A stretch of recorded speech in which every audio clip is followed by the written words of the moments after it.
So welcome student. The transpose of a column matrix is unit matrix, diagonal matrix, column matrix, row matrix.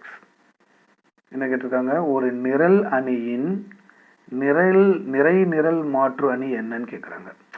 அதாவது என்ன, நிரல் அணி, அதாவது என்ன சொல்கிறாங்க, காலம் மேட்ரிக்ஸ். காலம் மேட்ரிக்ஸ்னால் எப்படி இருக்கும், இது மாதிரி இருக்கிறதுக்கு பேர் தான் காலம் மேட்ரிக்ஸ். ஸோ திஸ் இஸ் காலம் மேட்ரிக்ஸ். அதாவது இதுதான் என்னது, நிரல் அணி அப்படின்னு சொல்லுவோம். இந்த நிரல் அணியை நிறை நிரலாக மாற்றுறோம். நிறை நிரல்னா டிரான்ஸ்போஸ்ன்னு சொல்லுவாங்க இங்கிலீஷில்.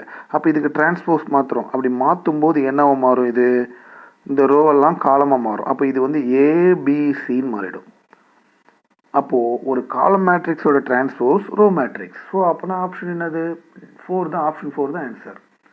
இந்த தமிழில் என்ன சொல்கிறோம், இந்த நிரல் அணியோட நிறை நிரல் மாற்று வந்து நிறை அணியாக மாறிடுது. அப்போ ஆன்சர் வந்து நிறை அணி. ஆப்ஷன் 4 தான் ஆன்சர். ஸோ அவ்வளோதான், முடிஞ்சு போச்சு.